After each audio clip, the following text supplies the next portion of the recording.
नमस्कार दोस्तों, polynomial chapter में हमने अभी तक कोई भी अगर हमें क्वाड्रेटिक पॉलिनोमियल दिया हुआ है तो उस क्वाड्रेटिक पॉलिनोमियल के लिए दिए हुए क्वाड्रेटिक पॉलिनोमियल के जीरोस कैसे फाइंड करने हैं, उसके साथ साथ क्वाड्रेटिक पॉलिनोमियल के लिए जीरोस एंड कोएफिशिएंट्स इनमें क्या रिलेशन होता है ये भी हमने देखा। इन शॉर्ट हम ये बोल सकते हैं कि कोई भी अगर क्वाड्रेटिक पॉलिनोमियल है तो उन क्वाड्रेटिक पॉलिनोमियल के लिए जीरोस कैसे फाइंड करने हैं और जीरोस एंड कोएफिशिएंट इनमें जो रिलेशन है वो कैसे प्रूव करना है। इन इससे रिलेटेड जो भी कुछ बेसिक चीज़ें रहती है वो हमने अभी तक कवर की है। अब हम अभी स्टार्ट करने जा रहे हैं एक्सरसाइज 2.2। तो इस एक्सरसाइज 2.2 का फर्स्ट क्वेश्चन यहाँ पे हम देखने जा रहे हैं। तो क्या है फर्स्ट क्वेश्चन, देखिए find zeros of the following quadratic polynomial. मतलब दिए हुए क्वाड्रेटिक पॉलिनोमियल के पहले तो जीरोस फाइंड करो।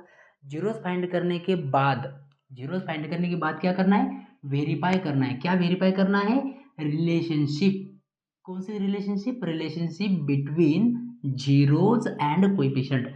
जो जीरोस और कोएफिशिएंट है उनमें जो रिलेशनशिप है वो हमें वेरीफाई करनी है, जो कि हमने ऑलरेडी देखी है। तो चलो स्टार्ट करते हैं सॉल्व करना क्वेश्चन को। तो मैं यहाँ पे फर्स्ट क्वेश्चन लेता हूँ। फर्स्ट क्वेश्चन लेते हैं एक्सरसाइज में से।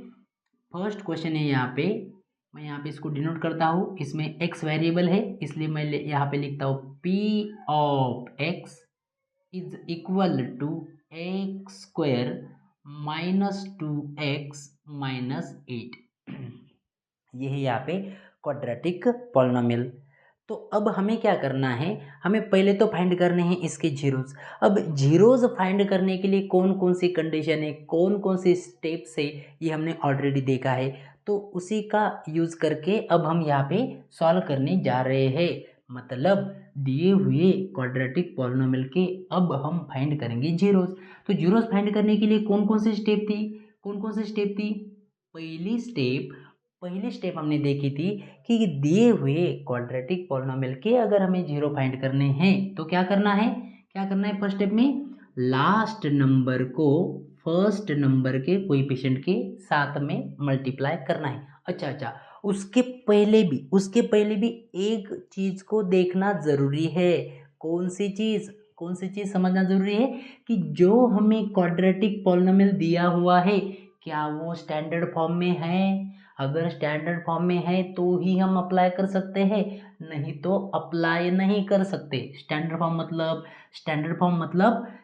फॉर्म जो होता है क्वाड्रेटिक पॉलिनोमियल का वो होता है A X square plus B X plus C. ये स्टैंडर्ड फॉर्म है। तो अगर इस स्टैंडर्ड फॉर्म में है तभी अप्लाई करना है रूल, अदरवाइज पहले उसको स्टैंडर्ड फॉर्म में कन्वर्ट करो। तो यहाँ पे अगर चेक करते हैं तो ये देखो एक्स स्क्वायर की टर्म में, बाद में एक्स की टर्म में, बाद में कांस्टेंट की टर्म में। तो फर्स्ट स्टेप तो इसने कवर की है, मतलब ये स्टैंडर्ड फॉर्म में है। चलो आगे बढ़ते हैं। लास्ट नंबर को फर्स्ट नंबर के कोएफिशिएंट के साथ मल्टीप्लाई किया। अरे एक्स स्क्वायर के साथ में क्या है, एक्स स्क्वायर के साथ में सर कुछ भी नहीं, मतलब क्या है, मतलब 1 है। तो क्या करूँ, 8 इंटू वन 8। अरे 8 के ऐसे दो बच्चे जिनकी एडिशन या सब्ट्रैक्शन मिडल नंबर होना चाहिए।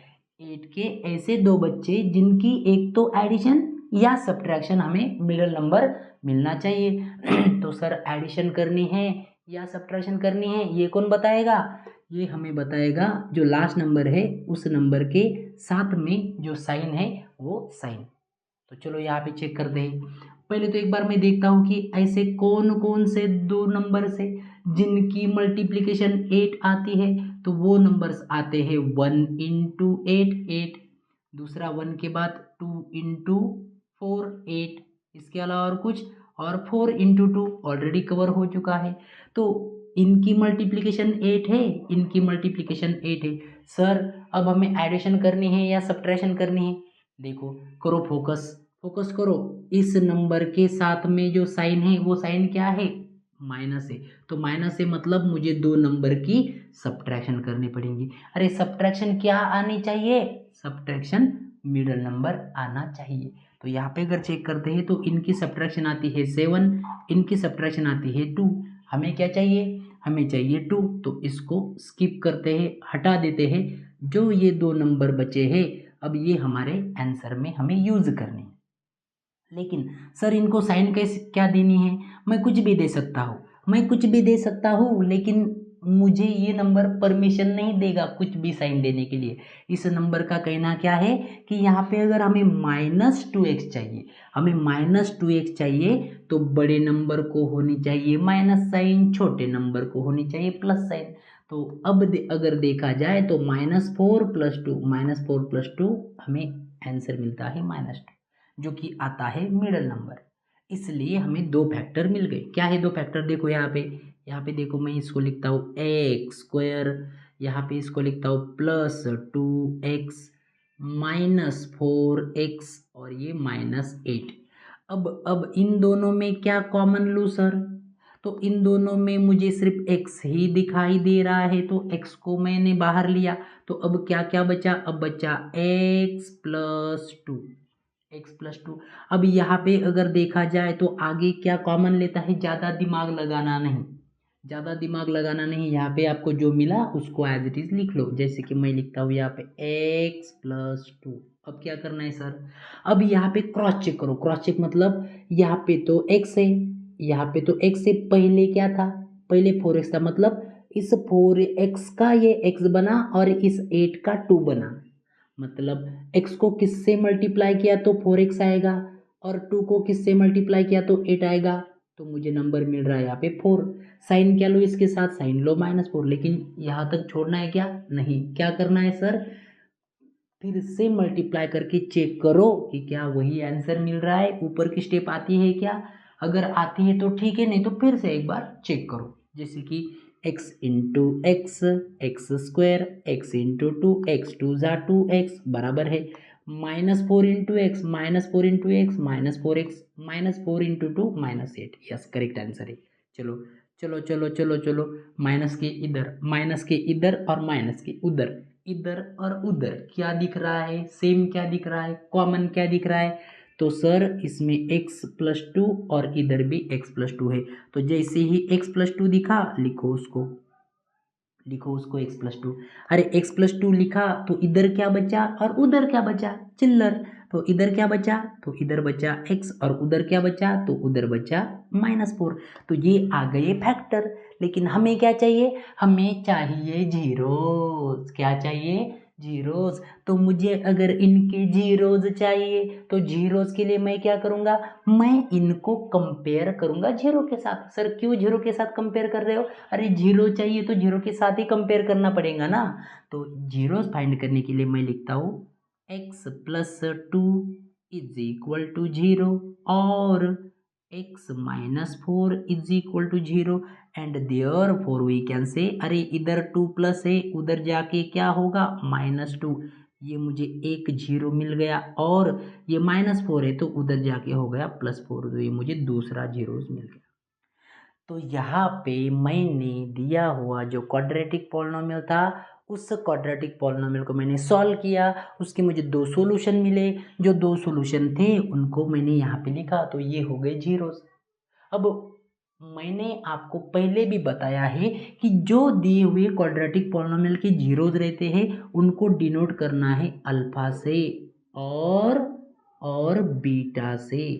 सर ये अल्फा और बीटा क्या है? तो ये मैंने समझाया है ऑलरेडी, मैंने प्रीवियस पार्ट्स में मैंने समझाया है कि ये अल्फा और बीटा क्या है। ये क्या है? जो जीरोस होते हैं उनको सिर्फ नाम दिया है वेरिएबल से, एक अल्फा तो दूसरा बीटा। ये कुछ भी दे सकते हो आप, आगे पीछे भी इसको कर सकते हो। एक बार अब इनके जीरो आ गए, अब हमें देखना है रिलेशनशिप। तो रिलेशनशिप के लिए मैं एक बार क्या करता हूँ, दिए हुए क्वाड्रेटिक पॉलिनोमियल को on comparing given quadratic polynomial with किसके साथ रहे? Standard form. क्या है standard form? With A X square plus B X plus C. अरे A X square plus B X plus C के साथ अगर मैंने इसको कंपेयर किया तो मुझे क्या मिल रहा है, देखो एक बार। देयरफॉर हमें मिल रहा है वैल्यू ऑफ ए। अरे एक्स स्क्वायर के साथ इधर ए है और इधर एक्स स्क्वायर के साथ कुछ भी नहीं, कुछ भी नहीं मतलब क्या है, 1 है। इसका मतलब ए की वैल्यू क्या हो गई रे, ए की वैल्यू हो गई सर 1। Okay next. अरे एक्स के साथ इधर बी है और इधर एक्स के साथ कौन है सर, 2 है। 2 है क्या, नहीं, उसके साइन के साथ ध्यान से ये ध्यान में रखना कि माइनस साइन कभी पीछा नहीं छोड़ती नंबर का। नंबर का माइनस साइन पीछा नहीं छोड़ती, वो नंबर के साथ में ही रहती है हमेशा के लिए। तो इसलिए यहाँ पे x के साथ में -2 है और इधर x के साथ में b है, तो मैं लिखता हूँ therefore b equal to -2 and c equal to, last में क्या है रे, c। यहाँ पे क्या है रे 8, तो इसका मतलब 8 है क्या, नहीं, उसके साथ माइनस साइन है, देयरफॉर c की वैल्यू क्या हो गई -8। तो चलो मुझे a b और c इनकी वैल्यू मिल गई। क्या किया रे मैंने क्या किया, जो मुझे नंबर दिया था उस नंबर के मैंने जीरोस फाइंड किए। जीरोस फाइंड करने के बाद मैंने उनको नाम दिया अल्फा और बीटा। अल्फा और बीटा नाम देने के बाद अब मैंने क्या किया, दिए हुए क्वाड्रेटिक पॉलिनोमियल को स्टैंडर्ड फॉर्म, कौन सा फॉर्म, स्टैंडर्ड फॉर्म के साथ कंपेयर किया, तो मुझे value milli A B C. अब इन वैल्यूज को फाइंड करने के बाद अब मैं लिखता हूँ, क्या लिखता हूँ, मैं यहाँ पे लिखता हूँ रिलेशनशिप। अब क्या फाइंड करना है, हमें रिलेशनशिप फाइंड करनी है। Therefore relation between zeros and coefficients।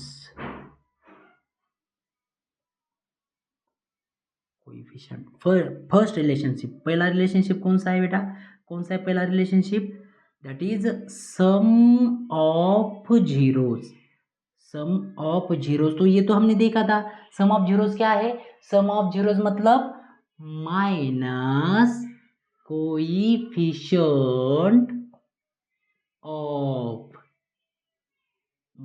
Coefficient of x minus coefficient of x divided by coefficient of x square.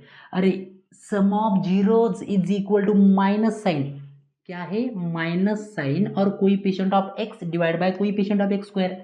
अगर सिंबॉलिक फॉर्म में लिखते हैं तो क्या होगा, सम ऑफ जीरोस मतलब alpha plus beta is equal to minus sign coefficient of x का coefficient क्या है रे, क्या है x का coefficient -b divided by coefficient of x square का कोएफिशिएंट क्या है, a है सर, क्या है a। So alpha plus beta is equal to -b upon a।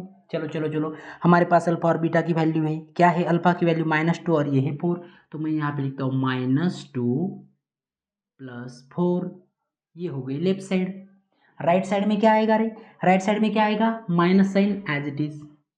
अब मुझे बी की साइन पता नहीं, ये मैं ध्यान से फिर से एक बार बता रहा हूँ, मुझे यहाँ पे पता नहीं है कि बी की साइन क्या है।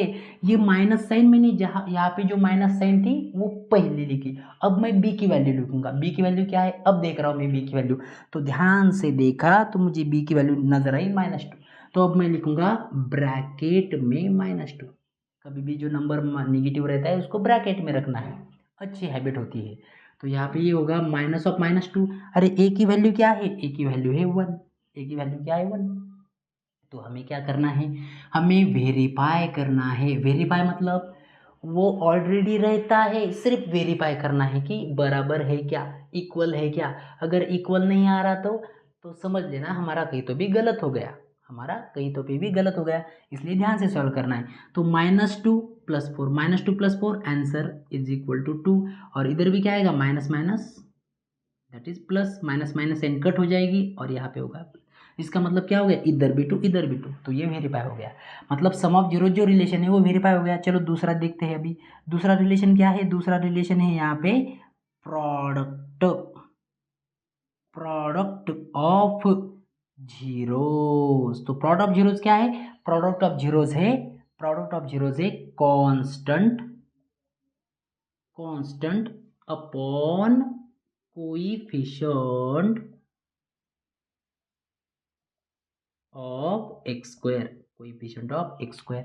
तो यहाँ पे अगर देखा जाए तो प्रोडक्ट ऑफ जीरोज, जीरोज क्या है, अरे alpha into beta is equal to constant. Constant क्या है, कांस्टेंट क्या है यहाँ पे, कांस्टेंट है C is equal to C divide by coefficient of x square A, C divide by A. तो अल्फा इंटू बीटा, अल्फा की वैल्यू क्या है, -2 है, अरे ब्रैकेट में -2 इंटू डॉट मतलब इंटू बी की वैल्यू क्या है, बीटा की वैल्यू क्या है, सॉरी बीटा की वैल्यू क्या है 4 is equal to constant term क्या है सी की वैल्यू क्या है सर -8 है, तो मैं लिखता हूँ -8 डिवाइड बाय ए की वैल्यू क्या है, ए की वैल्यू इधर 1, तो इसका मतलब ये आंसर क्या आएगा, ये आएगा -2 इंटू 4, ये आएगा -8 is equal to -8। LHS is equal to RHS, hence verified। तो ये था पहला रिलेशन, ये था दूसरा रिलेशन जो कि हमने वेरीफाई किया। क्या किया देखो फिर से एक बार, जो दिया हुआ क्वेश्चन था उस क्वेश्चन के पहले हमने जीरोस फाइंड किए, जीरोस फाइंड करने के बाद उनको डिनोट किया, रे किससे डिनोट किया, अल्फा और बीटा से। अल्फा और बीटा से डिनोट करने के बाद जो दिया हुआ क्वाड्रेटिक पॉलिनोमियल था उसको कंपेयर किया स्टैंडर्ड फॉर्म के साथ। अरे जैसे ही स्टैंडर्ड फॉर्म के साथ कंपेयर किया ABC की वैल्यू मिल गई, ABC की वैल्यू मिल गई तो मुझे दो रिलेशन यहाँ पे मैंने यहाँ पे मुझे पता है क्या है वो दो relation, sum of zeros is equal to minus coefficient of X upon coefficient of x square, अरे alpha plus beta is equal to minus B upon A, product of zeros is equal to constant upon coefficient of x square, मतलब alpha into beta is equal to C by A. अगर solve किया तो यहाँ पे ये मिला 2 is equal to 2 और ये मिला -8 इज इक्वल -8, इक्वल आना ही चाहिए, वेरीफाई होना ही चाहिए, लिख लो 2 मिनट में।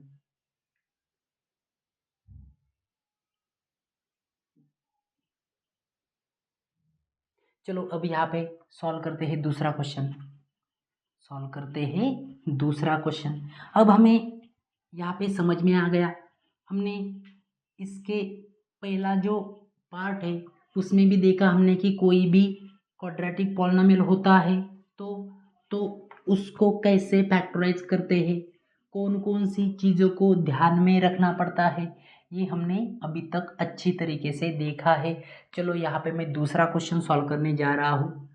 दूसरा क्वेश्चन है यहाँ पे पी ऑफ, अब यहाँ पे जो वेरिएबल है ना वो एस है, कौन सा है एस, तो मैं लिखूंगा पी ऑफ मतलब पॉलिनोमियल विथ वेरिएबल एस, ऐसा पॉलिनोमियल जिसमें एस वेरिएबल है, कौन सा वेरिएबल है, एस वेरिएबल है। So P of S equal to हो गया 4s स्क्वायर -4s +1। तो चलो अब इसको सॉल्व करते हैं। पहली बात क्या है, इसको स्टैंडर्ड फॉर्म में है या नहीं कंपेयर करो, है क्या है सर, ax² + bx + c, मतलब ये सीक्वेंस में है और स्टैंडर्ड फॉर्म में है। चलो क्या थी स्टेप ये थी कि लास्ट नंबर को फर्स्ट नंबर के कोएफिशिएंट के साथ मल्टीप्लाई करो, किया क्या है आंसर 1 × 4 4, अरे 4 के दो बच्चे 1 × 4 और कुछ है क्या, यस 2 × 2 4। अब दोनों की एडिशन या सब्ट्रैक्शन सर एडिशन, क्यों एडिशन, लास्ट नंबर बता रहा है कि इन दोनों की एडिशन करनी है, मैंने एडिशन की 4 + 1 5 2 + 2 4, क्या चाहिए एडिशन, 5 चाहिए या 4 चाहिए, कौन बताएगा, कोई नहीं बताएगा, सीधा मिडल वाला नंबर बताएगा।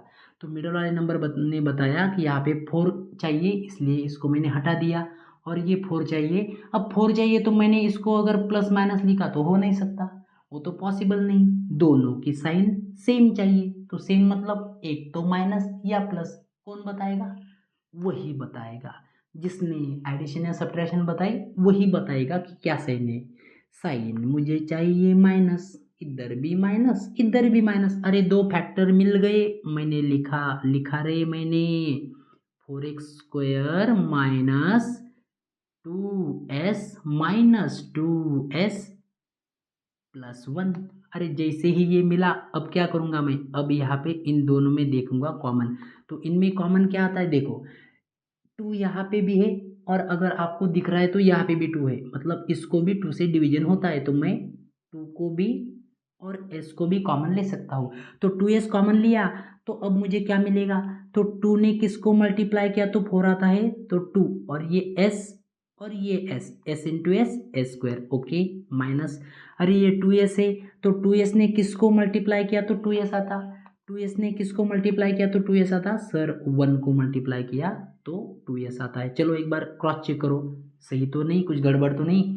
2s into 2s 4s square, 2s into 1 2s into -1 -2s बराबर है, आंसर बराबर है। अरे जैसे ही ब्रैकेट मिल गया उस ब्रैकेट को एज इट लिखो 2s -1, ओके नेक्स्ट। यहाँ पे 2s है, यहाँ पे भी 2s है, यहाँ पे 1 है, यहाँ पे भी 1 है, क्या कॉमन ले, कुछ भी समझ में नहीं आ रहा। अरे मतलब यहाँ पे अगर ये एज इट इज है तो किसने मल्टीप्लाई किया, किसी ने नहीं, तो किसी ने नहीं मतलब किसने, मतलब 1 ने, मतलब 1 ने, और साइन यहाँ पे ये माइनस मिडल वाली साइन। चलो क्रॉस चेक करो, -1 into 2s -2s -1 into -1 +1 correct answer है। तो चलो मुझे यहाँ पे मुझे फैक्टर्स मिल गए, एक ब्रैकेट में 2s -1 तो दूसरे ब्रैकेट में ये 2s और इधर भी -1, दोनों में मुझे सेम फैक्टर मिल रहे हैं, दोनों में मुझे सेम फैक्टर मिल रहे हैं। अब फाइंड करने हैं मुझे जीरोस, तो मैं लिखूंगा फॉर जीरोस क्या करना है सर, कंपेयर करना है किसके साथ, जीरो के साथ। क्यों सर, क्योंकि मुझे जीरो ही फाइंड करने हैं। पहले को जीरो के साथ कंपेयर किया और दूसरे को भी जीरो के साथ कंपेयर किया। अरे इसको जीरो के साथ कंपेयर किया तो क्या मिलेगा, 1 इधर माइनस है उधर जाके प्लस, तो 2s इज इक्वल टू 1 और 2s इज इक्वल टू 1। अरे s की वैल्यू मुझे मिली 1/2 और s की वैल्यू ये टू इधर मल्टीप्लाई में है, उधर जाके डिवाइड करेगा 1/2, तो मुझे ये 2 जीरोज मिले। जैसे ही 2 जीरोज मिले, जैसे ही 2 जीरोज मिले उनको डिनोट करना है, किससे डिनोट करना है सर, डिनोट करना है अल्फा और beta. Alpha is equal to 1/2, beta is equal to 1/2। First step हो गई, यहाँ पे सॉल्यूशन की फर्स्ट स्टेप हो गई, जो भी क्वेश्चन था उसको सॉल्व करने की फर्स्ट स्टेप हो गई। अब क्या करना है, अब मैं कंपेयर करूंगा, on comparing with standard form कौन सा है रे, ax² प्लस bx+c। तो यहाँ पे मुझे a की वैल्यू क्या मिलेगी, देखो इसके साथ क्या है रे 4 और इसके साथ क्या है 1, तो a की वैल्यू 4, b की वैल्यू इसके साथ -4 है, इसके साथ b है, मतलब b की वैल्यू -4। अरे इधर कुछ भी नहीं, इधर भी कुछ नहीं, मतलब c की वैल्यू जो है यहाँ पे क्या है, सी की वैल्यू 1, तो इसका मतलब सी इक्वल टू 1। तो मुझे ए बी और सी की भी वैल्यू पता चल गई। तो जैसे ही मुझे ये तीनों वैल्यू भी मिलती है तो आते हैं थर्ड स्टेप की तरफ। पहली स्टेप जीरोस फाइंड करो, सेकंड स्टेप कंपेयर करो किसके साथ, स्टैंडर्ड फॉर्म के साथ। तीसरी स्टेप क्या है, तीसरी स्टेप रिलेशन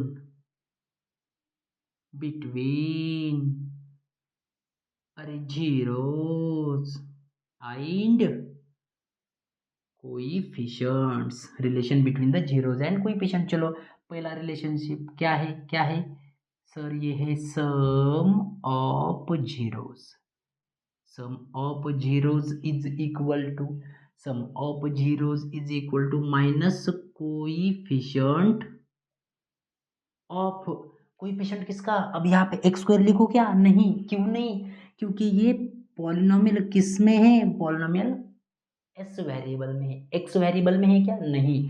तो अगर पॉलिनोमियल एस वेरिएबल में है तो मैं लिखूंगा coefficient of S divide by coefficient of S square. Sum of zeros is equal to minus coefficient of S upon coefficient of S square. तो सम ऑफ जीरोज क्या है रे, ये है alpha plus beta is equal to minus B upon A, minus B upon A बराबर है ना, minus B upon A. Coefficient of जो यहाँ पे यस है, यस का कोइफिशिएंट ये स्टैंडर्ड फॉर्म है, तो यहाँ पे इसका कोइफिशिएंट यहाँ पे बी है और यहाँ पे इसका कोइफिशिएंट जो है वो ए है। यहाँ पे ये स्टैंडर्ड फॉर्म मतलब जो हमारा जनरल हम कहते हैं तो एक्स के लिए ही हम कंसिडर करते हैं समझने के लिए स्टैंडर्ड। एक्चुअली हमें यहाँ पे लेना चाहिए एस वेरिएबल। क्यों एस वेरिएबल? क्योंकि दिया हुआ एस वेरिएबल है, लेकिन जनरली एक्स को कंसिडर करते हैं तो हमने यहाँ पे एक्स लिया है। तो यहाँ पे अगर देखा जाए तो चलो अल्फा प्लस बीटा। अब अल्फा और बीटा की वैल्यू क्या है हमारे पास? 1/2 इधर है, इधर भी 1/2 है। तो चलो मैं लिखता हूँ 1/2 plus 1/2 is equal to minus B. Minus ये साइन एज इट इज। अरे बी मतलब क्या है? तो बी मतलब यहाँ की वैल्यू। अब मुझे पता नहीं बी की वैल्यू क्या है, ये माइनस साइन मैंने एज इट इज लिखी। अब बी की वैल्यू क्या है? तो बी की वैल्यू देख रहा हूँ तो वो माइनस है, इसलिए मैं उसको लिखता हूँ ब्रैकेट में। So minus of -4 divide by A की वैल्यू इधर 4 है तो मैं यहाँ पे लिखता हूँ 4। अब अगर यहाँ पे देखा जाए तो लेफ्ट साइड में दोनों का डिनोमिनेटर सेम है, तो दोनों का डिनोमिनेटर सेम है तो मैं डिनोमिनेटर को लिखता हूँ एक बार लिखा, और न्यूमरेटर जो है वो है 1+1। न्यूमरेटर है 1+1। राइट साइड में ये माइनस साइन और ये माइनस साइन कट हो गई और बचा यहाँ पे 4 डिवाइड बाय 4। अरे आंसर क्या मिला? इधर मिला 2/2 और इधर 4 1 जा मतलब इधर मिला 1 और इधर भी मिला 1। मतलब ये क्या हो गया? ये हो गया 1=1। क्या हो गया? 1=1। मतलब LHS is equal to RHS। मतलब हमारा आंसर सही है, करेक्ट है। अगर इक्वल नहीं आता है तो क्या करेंगे? तो चेक करेंगे। क्यों? क्योंकि वो इक्वल आना चाहिए। क्यों इक्वल आना चाहिए? क्योंकि उन्होंने ही बताया है कि वेरीफाई करो, मतलब वो तो इक्वल है, सिर्फ हमें वेरीफाई करना है। चलो पहला रिलेशन हो गया। दूसरा, प्रोडक्ट ऑफ जीरोज। अरे क्या था? वो था constant divided by coefficient of x square. क्या होगा? Product of zeros alpha into beta is equal to C/A। Constant term C है और ये A है, तो अल्फा इंटू बीटा मुझे पता है अल्फा बीटा की वैल्यू। अरे 1/2 into 1/2 is equal to C की वैल्यू 1 डिवाइडेड बाय A की वैल्यू 4। अरे मुझे समझ में आ गया कि राइट साइड में जो आंसर है वही लेफ्ट साइड में आना चाहिए, तो मैं यहाँ पे लिखूंगा 1/4 is equal to 1/4 and that means क्या? That means LHS equal to RHS। LHS equal to RHS, hence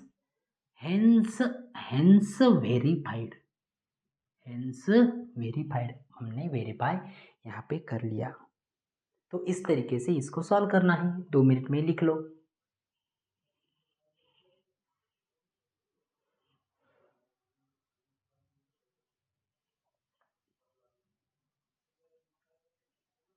आते हैं थर्ड क्वेश्चन की तरफ। अब मैं यहाँ पे इसको, क्योंकि हमें अभी मेथड समझ में आ गई, तो मैं यहाँ पे इसको इतना ही पार्ट रब करता हूँ और यहाँ पे भी ये वाला पार्ट ही रब करता हूँ। चलो चलो चलो, अब हम देखने जा रहे हैं तीसरा क्वेश्चन। क्या है थर्ड क्वेश्चन? वो है तीसरा क्वेश्चन है पी ऑफ, कौन सा वेरिएबल है रे? कौन सा है? एक्स। तो मैंने लिखा P of x is equal to 6x² -3 -7x। अब मैं यहाँ पे इसको सॉल्व करने जा रहा हूँ, लेकिन सॉल्व करने के लिए मैंने जब चेक किया, ध्यान से देखा, तो ये स्टैंडर्ड फॉर्म में नहीं है। क्यों नहीं है? क्योंकि इसके बाद x की टर्म होनी चाहिए। ये तो कांस्टेंट है जो कि लास्ट में होना चाहिए। इसलिए मैं क्या करता हूँ, इसको पहले प्रॉपर एग्जाम्पल के फॉर्म में लिखता हूँ। प्रॉपर मतलब स्टैंडर्ड फॉर्म। कौन सा फॉर्म रे? Standard form. तो स्टैंडर्ड फॉर्म में ये क्या होगा? ये होगा 6x² -7x आएगा इधर और ये -3 जाएगा उधर। अब इसको आराम से सॉल्व कर सकते। कैसे सॉल्व कर सकते? आराम से। कैसे? लास्ट नंबर को फर्स्ट नंबर के कोएफिशिएंट के साथ क्या आएगा? 3 × 6 18, 18 के 2 बच्चे। अब हम डायरेक्ट देखते हैं एक बार दिमाग लगा के, ऐसे 2 बच्चे जिनकी जिनकी जिनकी सब्ट्रैक्शन क्या आनी चाहिए, सब्ट्रैक्शन मिडल नंबर, जिनकी सब्ट्रैक्शन क्या आनी चाहिए, मिडल नंबर। तो एक बार देखो 18 के फैक्टर आते 1 इंटू 18 सब्ट्रैक्शन 17 नहीं, फिर 2 इंटू 9 सब्ट्रैक्शन कितनी आती है 7, हाँ चलेगा, कितनी आएगी सब्ट्रैक्शन 7। सब्ट्रैक्शन किसने बताया, इस नंबर के साइन ने बताया कि इनकी सब्ट्रैक्शन जो है वो मिडल नंबर 7 चाहिए, तो इनकी सब्ट्रैक्शन 7 आती है। अब 7 के लिए मुझे साइन क्या देनी पड़ेंगी रे, क्या देनी पड़ेंगी, देखो इसकी देनी पड़ेंगी माइनस और इसकी देनी पड़ेंगी प्लस, बराबर है क्या, नहीं, क्योंकि इनका आंसर +7 आएगा, हमें चाहिए -7, इसलिए 9 की साइन माइनस और इसकी साइन प्लस। तो 2 फैक्टर मिल गए, जैसे फैक्टर मिलते हैं मैं लिखूंगा यहाँ पे equal to 6x² plus 2x minus 9x और ये यहाँ पे -3, यहाँ पे -3। चलो आगे बढ़ते हैं।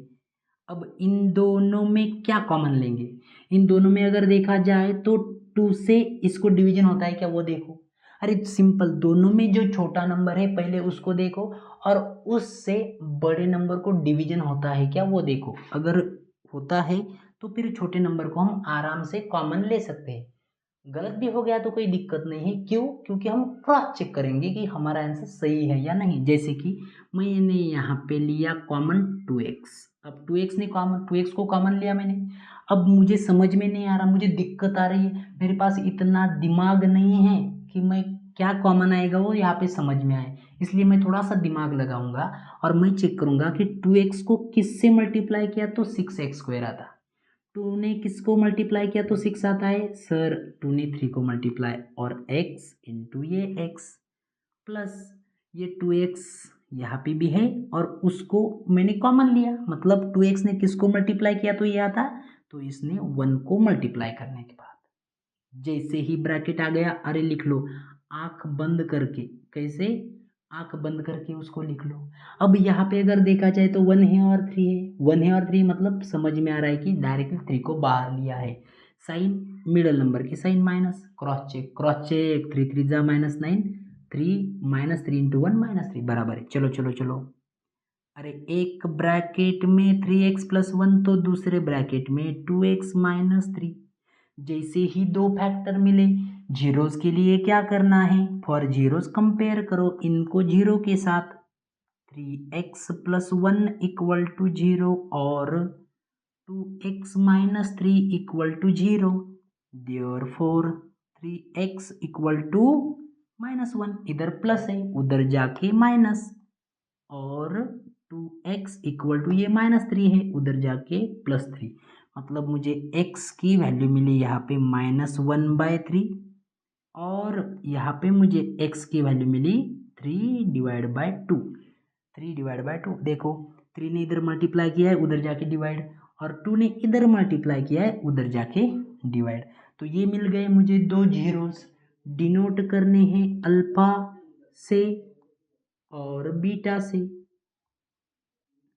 जैसे ही मैंने डिनोट कर दिए तो नेक्स्ट स्टेप की तरफ, क्या कहते हैं next step, on comparing with, किसके साथ रे, किसके साथ, ax² + bx + c, ए की वैल्यू बोलो ए की वैल्यू, x² के साथ क्या है, x² के साथ क्या है 6, तो मैं यहाँ पे लिखता हूँ x² के साथ a है तो a की वैल्यू 6, अरे b की वैल्यू इधर क्या है, इधर है क्या, नहीं सर इधर, ये देखो इसको ऐसा हाईलाइट करता हूँ, इधर x के साथ में -7 है और इधर x के साथ में b है, तो मैं लिखता हूँ b की वैल्यू -7, b की वैल्यू -7, और जो लास्ट वाला कांस्टेंट है c उसकी वैल्यू क्या हो गई, उसकी वैल्यू हो गई यहाँ पे -3, उसकी वैल्यू हो गई -3, तो ए बी और सी की वैल्यू भी मुझे मिल गई।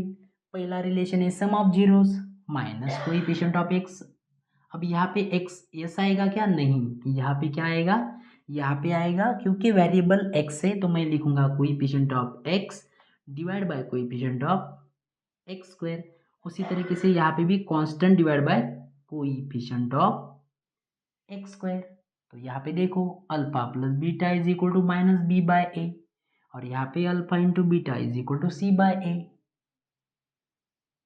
दैट इज, चलो अल्फा अल्फा और बीटा की वैल्यू क्या है रे, -1/3, 2/3, सॉरी 3/2, 3/2, तो ये मैं लिखता हूँ -1/3 plus plus 3/2, 3/2 is equal to B की वैल्यू, ये minus sign as it is, B की वैल्यू क्या है, बी की वैल्यू सर -7 है तो मैंने लिखा ब्रैकेट में -7, और ए की वैल्यू क्या है, ए की वैल्यू 6 है। ध्यान से देखा जाए तो राइट साइड का इजी है सॉल्व करना, तो मुझे राइट साइड से वैल्यू क्या मिली, 7/6। अरे सिंपल मेरा आंसर आ गया 7/6। मुझे कुछ भी करके इसको 7/6 लाना है, लेकिन कैसे लाएंगे, सॉल्व करके। कैसे सॉल्व करेंगे, क्रॉस मल्टीप्लीकेशन। क्रॉस मल्टीप्लीकेशन अगर की तो 2 -1 के साथ मल्टीप्लाई करेगा, 3 के साथ मल्टीप्लाई करेगा, तो यहाँ पे अगर हम क्रॉस मल्टीप्लाई करते तो ये होगा 2 इंटू -1 -2 प्लस 3 3 जा 9 डिवाइड बाय 3 2 जा, इनकी भी मल्टीप्लीकेशन 3 2 जा 6, 3 2 जा 6, मतलब आंसर क्या मिल गया, आंसर मिल गया 7/6 इज इक्वल टू 7/6, मतलब LHS इक्वल टू RHS। ये हमें यहाँ पे हमने प्रूव किया, चलो चलो वेरीफाई कर दिया। चलो next relation second relationship, that is product of zeros constant by coefficient of x square. तो अल्फा इंटू बीटा, फिर से एक बार, अल्फा की वैल्यू है -1/3, बीटा की वैल्यू है 3/2 is equal to, constant term क्या है, कांस्टेंट टर्म है यहाँ पे -3, और ए की वैल्यू क्या है, तो ए की वैल्यू है 6, ए की वैल्यू है 6, तो यहाँ पे ये काटकुट पॉसिबल है, 3 1 जा 3 1 जा, और यहाँ पे 3 1 जा 3 2 जा, मतलब आंसर क्या मिला, आंसर मिला मुझे यहाँ पे -1/2 is equal to -1/2 is equal to, that is LHS is equal to RHS, LHS equal to RHS, hence verified, hence verified. मतलब कि यहाँ पे जो भी हम देख रहे हैं, तो जीरोस अगर आपके सही आ रहे हैं तो LHS और RHS वेरीफाई होना ही चाहिए। क्या होना चाहिए, होना ही चाहिए। चलो चलो एक लास्ट क्वेश्चन देखते हैं, एक लास्ट क्वेश्चन देखते हैं। यहाँ पे एक जो क्वेश्चन है उसको देखते हैं, फिर से एक बार मैं इनको एज इट इज रखता हूँ। चलो अब यहाँ पे जो फोर्थ वाला क्वेश्चन है वो क्या है, वो है पी ऑफ, कौन सा वेरिएबल है रे, कौन सा वेरिएबल है, यू, तो मैं लिखता हूँ P of u is equal to 4u² plus 8u, 4u² plus 8u। चलो अब यहाँ पे अगर मुझे इनके फैक्टर्स फाइंड करने हैं, तो इनके फैक्टर फाइंड करने के लिए, यहाँ पे हमने अगर देखा तो दो ही टर्म है, और दो टर्म है तो मैं क्या करूँगा, मैं डायरेक्टली देखूंगा कि दोनों में क्या कॉमन आता है, दोनों में क्या कॉमन आता है, तो दोनों में 4 और u, क्योंकि अगर 4u कॉमन लिया तो 4u ने किससे मल्टीप्लाई किया तो 4u² आता है, किससे मल्टीप्लाई किया तो दैट इज u से, 4u into you 4u² plus 4u ने किसके साथ मल्टीप्लाई किया तो ये आता है 2, क्या आता है 2। अरे मतलब क्या हो गया, मतलब यहाँ पे अगर मैंने देखा जाए तो दो ही टर्म है, और दो ही टर्म है तो इसको स्टैंडर्ड फॉर्म में कन्वर्ट नहीं भी किया, स्टैंडर्ड फॉर्म में कन्वर्ट नहीं भी किया तो भी सॉल्व कर सकते हैं, तो भी इसके फैक्टर फाइंड कर सकते हैं। कैसे, दोनों में कॉमन देखो क्या आता है और उसको साइड में लो, उसको बाहर लो, बाहर लेने के बाद जो बचा वो आपका ब्रैकेट आएगा। तो अब मुझे फाइंड करनी इनके जीरो, तो यहाँ पे मैं इसको कंपेयर करूँगा जीरो के साथ और इसको कंपेयर करूँगा जीरो के साथ, एंड देयरफॉर फॉर जीरोज मैं लिखूँगा 4u इज इक्वल टू 0 और u प्लस 2 इक्वल टू 0। तो यहाँ पे 4u इज इक्वल टू 0 हो गया, तो u क्या आएगा, u आएगा ये 0, और ये 4 ने मल्टीप्लाई किया है उधर जाके डिवाइड करेगा, मतलब 0 डिवाइड बाय 4, और u इक्वल टू -2, मतलब ये हो गया u इक्वल टू 0 और u इक्वल टू -2। अरे अल्फ़ा की वैल्यू क्या है 0 है सर, और बीटा की वैल्यू क्या है -2 है सर। लेकिन यहाँ पे मुझे समझ में नहीं आ रहा, मेरे दिमाग के बाहर जा रहा है सर कि अब ए बी सी की वैल्यू का क्या होगा। तो ए बी सी की वैल्यू के लिए मैं इसको स्टैंडर्ड फॉर्म में लिखूंगा। तो स्टैंडर्ड फॉर्म में लिखूंगा तो मैं कैसे लिखूंगा, now P of u equal to, इसमें कौन सी टर्म मिसिंग है रे, देखो 4u² मतलब x² की टर्म है इसमें, 8u यू एक्स की भी टर्म है, कौन सी टर्म मिसिंग है रे, कांस्टेंट टर्म मिसिंग है। तो जो टर्म मिसिंग रहती है उसके जगह पे लेना है 0। क्या लेना है 0, तो मैं यहाँ पे लेता हूँ ये 0। तो अब अगर देखा जाए तो अब मैं लिखता हूँ on comparing with A x² या फिर चलो u लेते हैं यहाँ पे, au² plus bu plus c। au² मतलब मैंने क्या किया, जहाँ पे x था वहाँ पे u लिया, बस बाकी कुछ भी नहीं, मैंने वेरिएबल चेंज कर दिया। तो इसके साथ कंपेयर किया तो a की वैल्यू 4, b की वैल्यू 8 और c की वैल्यू c की वैल्यू 0। अरे a b c इनकी भी वैल्यू मिल गई। चलो चलो रिलेशनशिप की तरफ आओ। रिलेशनशिप क्या है, relation between zeros and coefficient, sum of zeros मतलब minus coefficient of x upon coefficient of x², मतलब alpha plus beta is equal to -b by, alpha और बीटा की वैल्यू क्या है 0 और -2 है, 0 और -2, तो ये होगा 0 प्लस -2। सर -2 को क्यों ब्रैकेट में लिखा, क्योंकि वो निगेटिव साइन है, कोई भी नंबर निगेटिव साइन है उसकी तो उसको ऑलवेज ब्रैकेट में लिखना है। इज इक्वल टू ये minus sign as it is, B की वैल्यू क्या है क्या है क्या है क्या है क्या है सर 8 है। तो जो वैल्यू है उसको मैं लिखता हूँ एज इट इज, प्लस है या माइनस है रे, चेक करो ध्यान से, 8 प्लस है, तो मैंने यहाँ पे लिखी ये 8 और ए की वैल्यू 4 है सर, तो मैंने यहाँ पे लिखा 4। तो ये आंसर आ रहा है इधर -2, अरे इधर -2 है तो उधर आग बंद करके लिख लो, चेक करने की भी ज़रूरत नहीं, क्योंकि इधर ये मुझे समझ में आ रहा है कि सिंपल -2 है तो इधर भी -2 आएगा। कैसे क्या, अरे 4 1 जा 4, 4 2 जा -8, सो इसका मतलब -2 equal to -2, LHS equal to RHS, LHS equal to RHS। चलो प्रोडक्ट ऑफ जीरोज का relation, alpha into beta, alpha into beta मतलब 0 इंटू बीटा की वैल्यू -2। अरे जीरो ने किसके साथ भी मल्टीप्लाई किया जाए, जीरो को किसी के साथ भी मल्टीप्लाई किया जाए आंसर जीरो ही रहेगा, मतलब ये चेक भी करने की जरूरत नहीं। क्या है आंसर, आंसर है 0 इक्वल टू 0, 0 इक्वल टू 0, लेकिन हमें लिखना पड़ेगा, स्टेप वाइज मार्क रहते हैं ना, स्टेप वाइज मार्किंग रहती है।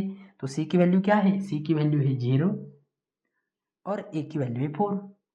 तो यहाँ पे 0 को किसी ने भी डिवाइड किया तो आंसर 0 आ जाता है, मतलब ये है 0 इंटू -2 0 और ये भी 0, तो ये होगा LHS इक्वल टू RHS। तो मैं लास्ट में लिखूंगा हेंस वेरीफाइड। तो इस तरीके से हम कोई भी अगर क्वाड्रेटिक पॉलिनोमियल हमें दिया हुआ है तो उसको सॉल्व करके उसके जीरोस फाइंड कर सकते हैं। जीरोस फाइंड करने के बाद दूसरी स्टेप होती है कंपेयर करना जीरो के साथ स्टैंडर्ड फॉर्म के साथ।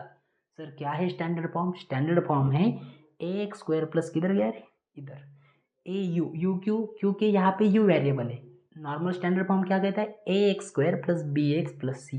इसके साथ कंपेयर करो, ए बी सी की वैल्यू फाइंड करो, ए बी सी की वैल्यू फाइंड करने के बाद ये रिलेशन लिखो, वैल्यू लिखो।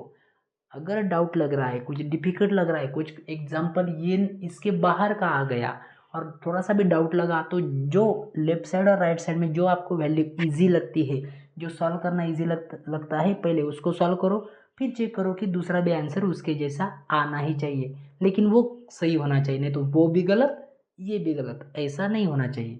तो यहाँ पे अल्फा प्लस बीटा और -b बाई इन रिलेशन को प्रॉपरली सॉल्व करो, LHS इक्वल टू RHS, उसी तरीके से ये भी सॉल्व करना है। तो इस तरीके से आप एक्सरसाइज 2.2 का फर्स्ट क्वेश्चन सॉल्व कर सकते हैं। तो जो बचे हुए क्वेश्चन हैं उन क्वेश्चन की अच्छे से प्रैक्टिस करो। Thank you.